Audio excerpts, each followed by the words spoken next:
Eu não disse que o intervalo era rápido? Estamos de volta com o Horizonte Esporte. Olha, eu quero falar, antes de entrar no Cruzeiro, posso falar aqui na 1? Quero falar para você que o Posto Atlântico continua com promoção na troca de combustível. Desculpa, na troca de óleo. Dê uma passada lá que você não irá se arrepender. Aproveite e abasteça também com o melhor combustível da capital. Tá certo? Posto Atlântico fica na Avenida Portugal 150. E você ainda tem a loja de conveniência para você se alimentar com produtos da melhor qualidade. Posto Atlântico, Avenida Portugal 150. Não erre. Você vai se dar bem. Olha, quem precisa se dar bem também é a diretoria do Cruzeiro. O presidente do Cruzeiro, ele finalmente reapareceu. Ele recebeu perguntas da imprensa e fez uma coletiva muito diferente, né? Na verdade, ele pegou as perguntas e respondeu de acordo com o que ele queria soluções, responder. Né? Falou. Faz o seguinte, vamos ouvir o presidente do Cruzeiro. Até é bom que o torcedor preste atenção, quem não ouviu ainda, preste atenção para depois conversar com a gente aqui sobre o que foi dito. Vamos lá.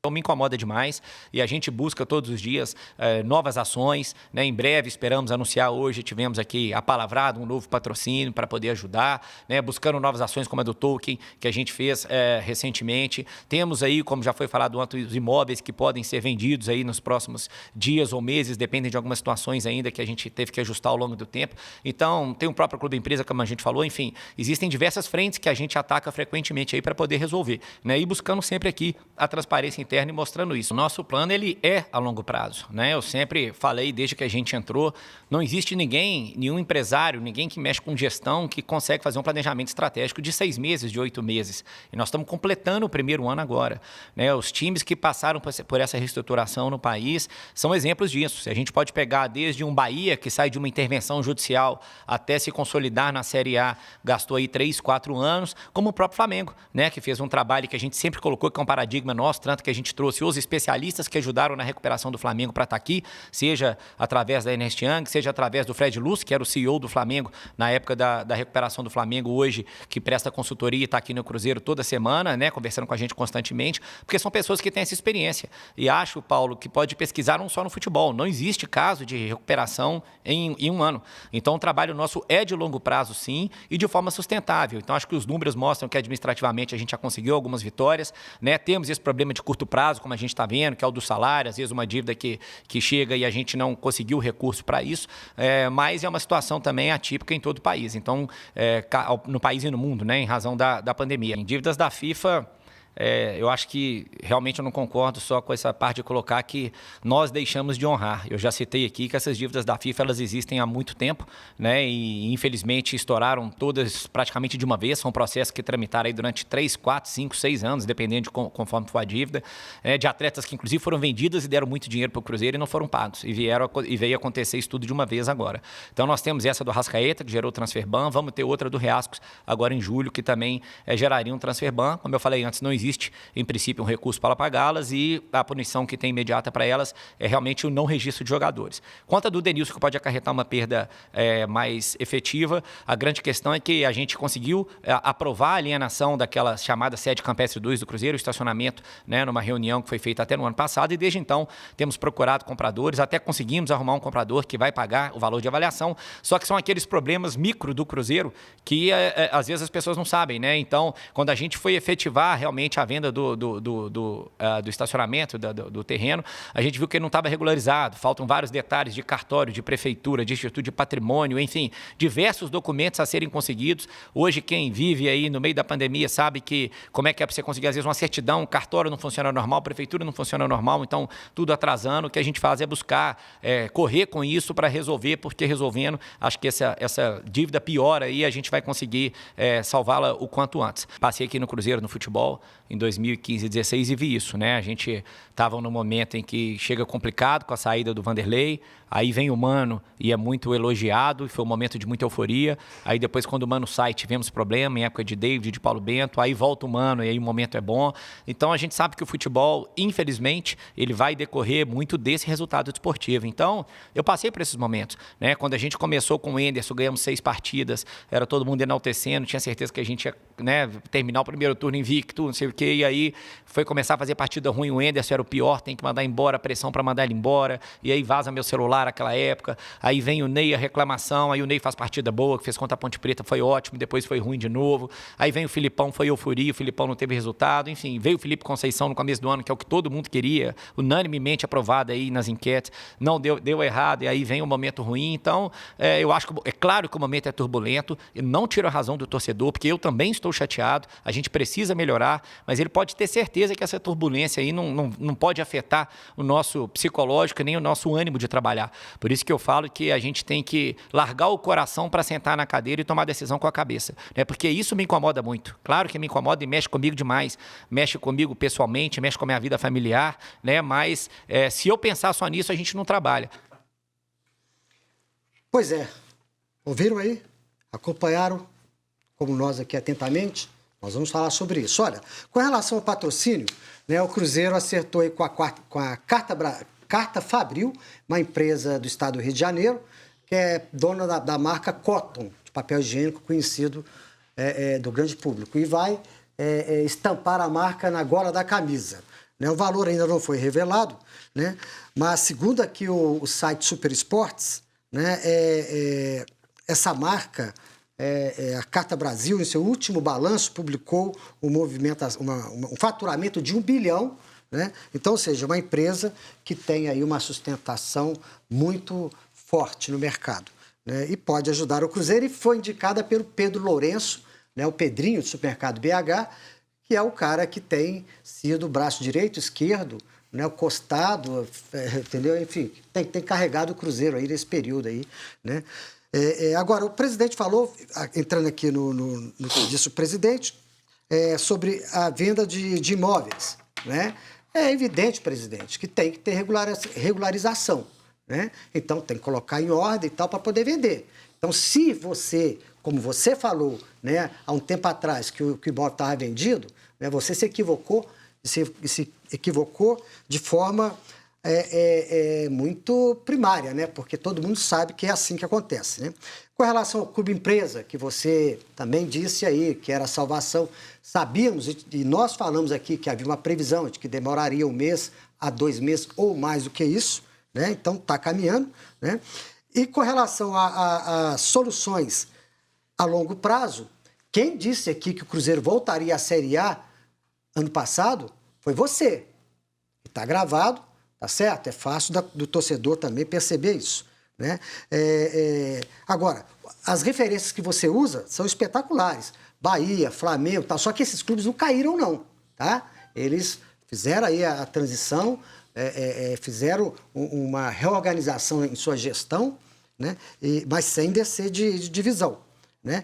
E com relação às dívidas da FIFA, essas dívidas, presidente, elas são do Cruzeiro. Então, não adianta dizer que foi o presidente A ou B, a administração A ou C, porque, na verdade, você brigou para ser presidente do Cruzeiro. Então, você tem que assumir o ônus completo do Cruzeiro como presidente, correto? E eu quero ouvir os meus parceiros aqui sobre o que disse o presidente. Só um gancho espetacular que você falou aí, Carlos Cruz. Você, presidente, aceitou disputar a eleição, você assumiu o compromisso de um dos maiores clubes da América Latina. Então, gestor tem que ter solução para os problemas. Você deu aí para mim um monte de desculpa. Estamos tentando, estamos buscando. O torcedor do Cruzeiro quer solução. Você contratou um amontoado de jogadores sem critério nenhum. Critério nenhum, Carlos Cruz. O CRB contratou jogadores, uma folha menor, com um time melhor do que o Cruzeiro. Então, você não teve critério para contratar. Então, como eu vi alguns comentarem, você, não sei se eu posso falar, hostil a empresários, né? Porque o bom gestor, ele atrai investidores. Sem dúvida. Ele atrai investidores, porque gera confiança, gera credibilidade. E você não gera credibilidade, não gera confiança. Então, se você não tem condições de dar uma solução efetiva para o torcedor do Cruzeiro, pede boné, seja humilde, porque desse jeito aí é desesperador. Agora, ele cantou, daqui não sai, ninguém me tira. Tá? Em outro momento aí da entrevista, né, que nós não mostramos, mas ele falou claramente que essa questão de renúncia não faz parte do vocabulário dele. Vanderlei. Caio Brasil, falando que está adorando o programa, muito bom. Opa, obrigado, Abração cara. para você.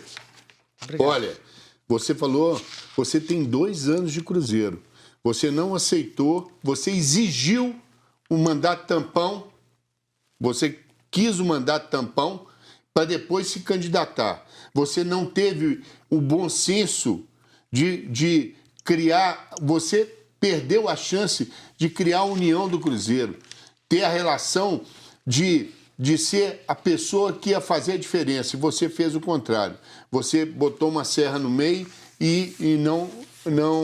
A única solução que o Cruzeiro tem hoje é a de sentar todo mundo, as pessoas se ajudarem, serem humildes, largarem a vaidade para poder, em função do clube, fazer o melhor pelo clube. Perfeito. Né? E aqui, o próprio presidente falou ali, né, do patrocínio, que eu citei aqui a marca, e repito, foi conquistado, né, pelo Pedrinho. Isso. Então, ou seja, é o Pedrinho que está fazendo o Cruzeiro caminhar.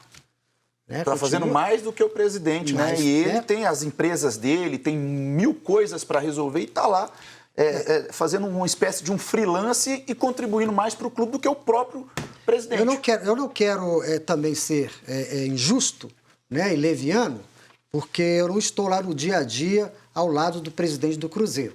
Né? Mas ele não vai conseguir desassociar o futebol do administrativo. E do jeito que as coisas lá estão, é fundamental que os dois estejam bem organizados, os dois setores, para que o Cruzeiro possa se recuperar. Porque é evidente que uma boa gestão tem que separar o futebol do administrativo. Você não pode depender do futebol para ter uma boa administração, né? E a administração boa faz um bom futebol. Porque a gente fala isso porque se você planeja ganhar título para conquistar, para ter dinheiro, você pode não ter o dinheiro, porque o título é disputado por todos que estão na competição. Né? E o que vinha ocorrendo no Cruzeiro, que demorou a explodir essa bolha, é porque o Cruzeiro conquistou títulos. O Cruzeiro conquistou a Copa do Brasil, e aquela Copa do Brasil, ela mascarou e retardou em cerca de um ano o que todo o país descobriu, né, tardiamente. Porque foi falado aqui, naquele ano que o Cruzeiro foi campeão da Copa do Brasil, que a situação era terrível. Era terrível financeiramente e a administração estava levando para o buraco, né? Não a administração do Sérgio, porque ele não estava naquela época. Só um pequeno parêntese aqui com relação à minha primeira fala. Eu não conheço pessoalmente, eu não tenho absolutamente nada, respeito o homem, né, pessoa física lá, Sérgio Rodrigues, né, assim, só que a questão que a gente está falando é de resultado. Não, dizem até que ele é bem intencionado, ele até deu uma estancada nessa corrupção que tinha no Cruzeiro, mas ele precisa trazer resultados mais efetivos, promessas que ele não atrasar salários, subir no ano passado, isso tudo fala dele. Ô, Max, você não precisa falar isso aqui no nosso programa, não, porque a nossa audiência sabe que aqui a gente não faz ataque pessoal a ninguém. Aqui a gente discute futebol. Entende? Aqui a gente não tem milindre para falar as coisas que precisam ser faladas. O que a gente fala não é contra a pessoa dele, né? A gente fala da gestão dele como presidente. Agora, ele não tem culpa, porque não tem dinheiro, como é que ele vai pagar o salário, né? Mas ele tinha que ser o gestor da diferença, entendeu, Carlos? Ele tinha que ser o gestor, ele tinha que evoluir um pouquinho e trazer aquelas pessoas todas para perto dele que querem ajudar o Cruzeiro. Mas, desculpa o contraponto. Quando ele assumiu, ele fez um vídeo que viralizou entre a torcida do Cruzeiro, prometendo que não ia atrasar salário. Na minha gestão não vai atrasar salário. Mas não tem dinheiro. Mas ele não devia ter falado. Então, aí ele não tem culpa, mas ele tem responsabilidade. Ele não tem culpa e responsabilidade pela dívida que o Cruzeiro fez e o transformou aí no clube mais endividado do Brasil, junto com o Atlético e outros mais aí. Né? Só que, além de não ter dinheiro, o clube, né, não tem administração, não tinha. Né? E essa administração não está conseguindo fazer o que ela se propôs. Nas palavras do presidente, como você bem lembrou. Né? Então, não tem culpa, repito, mas tem responsabilidade. E hoje a responsabilidade é dele. É o sistema presidencialista e ele, vou repetir, ele brigou para ser presidente, inclusive brigou com outras pessoas, como o Vanderlei falou aqui, não vamos citar nomes, mas ele brigou com outras pessoas, porque ele não teve a humildade de fazer o que o Valdemar disse. De compor, né? De compor em um primeiro momento, para depois ser eleito presidente. Ele simplesmente quis o mandato tampão. anulou o Conselho Administrativo, impediu que outras pessoas pudessem ajudar um pouco mais, né, para ser presidente lá naquele momento que ainda não era o dele. Mas aí está. Só aproveitar aqui e mandar um abraço pro Ciame, que está fazendo aniversário, está acompanhando. A gente está lá no centro, lá está tendo uma galinhada lá, uma costela cozida lá, fazendo 57 anos. Opa. Toda a família lá acompanhando a gente, o Ciame. Parabéns, Ciame. Parabéns para você. Felicidades. E olha, nós vamos fazer mais um intervalo e eu quero, já nos próximos blocos, ouvir o torcedor cruzeirense, o torcedor atleticano, e nós vamos falar do América também, tá? Nós temos muito para conversar ainda. O intervalo é rápido, hein?